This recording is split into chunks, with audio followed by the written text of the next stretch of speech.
Hi, I'm Jeremy, and today I'm going to talk about a cooperative, real-time bomb defusing game by the name of Fuse. This game plays from 2 to 5 players in about 10 minutes. Since it's in real time, that game will only take up to 10 minutes.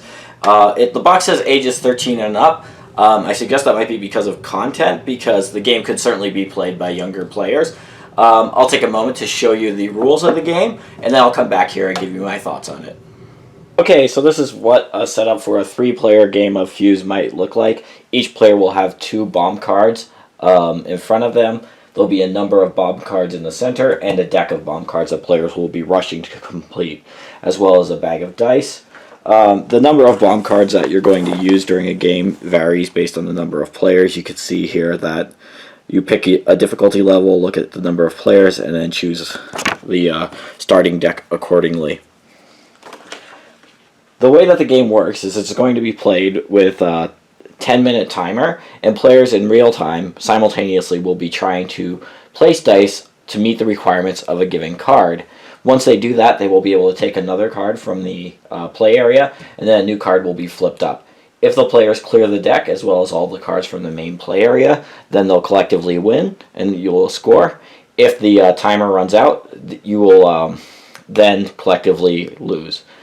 The timer, you could use any 10-minute timer as a timer for the game, but there is an option to download a free app for iOS or for Android that is available to purchasers of the game.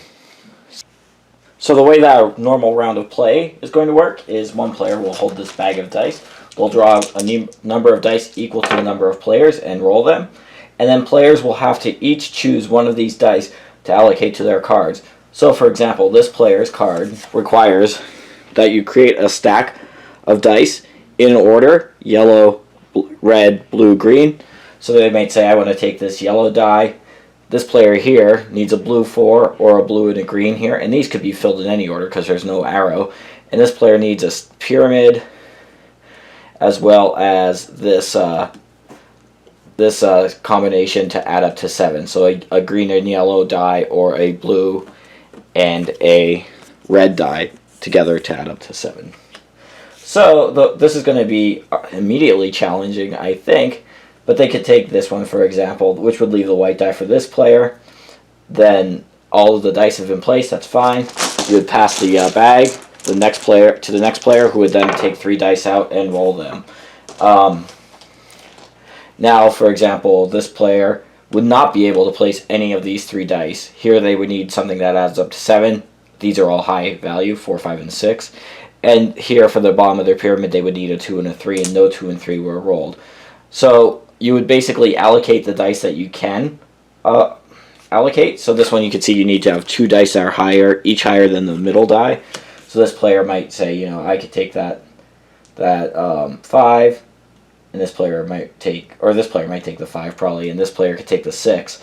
But then again, this player has not taken a die. You have a die left over. What happens in that case is you have to re-roll that die, and then every player, if they are able to, will have to remove a die that matches either the color or the number of that die. So each player will have to look and see if they can remove a black die or a 2. So this basically just eliminates progress. This player could eliminate a black die. Neither of these have black dice or 2. So those would go back in the bag. The bag would then pass to the next player. So this will keep going on with players rolling dice, adding dice to their cards, and then hopefully completing completing cards. So for example, if this player took this 2, you can see here they've met the requirements of the card. They have the 2 dice in the required colors, and the combination of those 2 dice equals 7. Oops, there we go. So 2 plus 5 equals 7.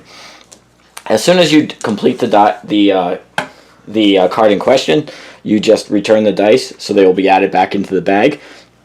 You flip over the card, that will give you points at the end of the game, and then you can immediately select one of the cards from the available pool of dice. So this player, for example, might pick this one, and then another card will come out. So this will keep going until the cards in the center of the table are all claimed, or until your 10 minutes is up. At that point, the game will end. A few other things could happen in that deck of cards. There might be cards such as this one here.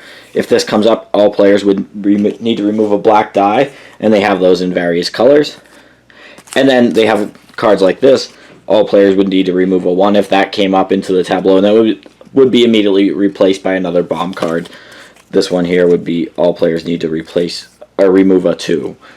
So these are the basics of the game. The cards, you'll notice, they have various difficulties on them from 1 to 4. So if you are stuck with 2 high difficulty cards, you have a very high chance of not being able to place a die. So it's best to generally keep a balance out of them. And the game, like I said, it does scale higher in difficulty. On the hardest level, you not only need to clear out all of the center cards, but you also need to clear out your 2 personal cards as well in order to win.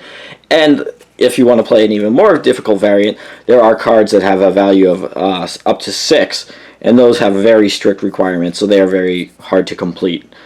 So in general, that is how you play Fuse. One thing that I guess I'll also mention is the way that you would score at the end of the game if you succeed. It's listed here in the rulebook. You'll get 10 points if you won the game. You'll get 1 point for every full 10 seconds that you have left. You'll get points for the cards that you've successfully defused.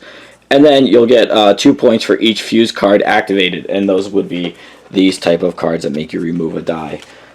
So between all that, you'll be able to track your progress from game to game, even if you're playing at the same difficulty level. And that is Fuse. Alright, so that is Fuse.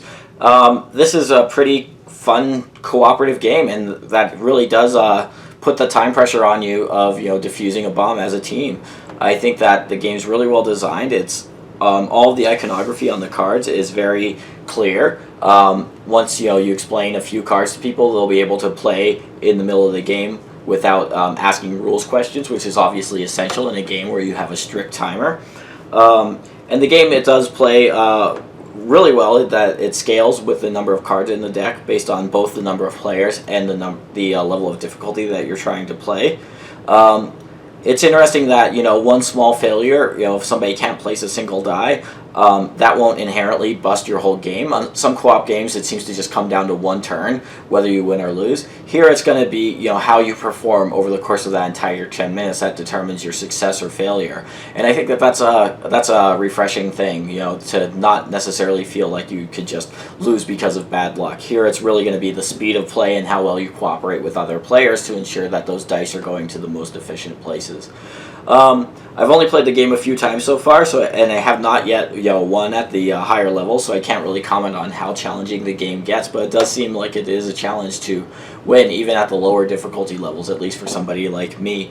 I look forward to playing it more, and I think that the game would be a hit with most gamers because it's unique, it plays in a very small amount of time, and it encourages cooperation under stress. There are some people who don't like that kind of stress.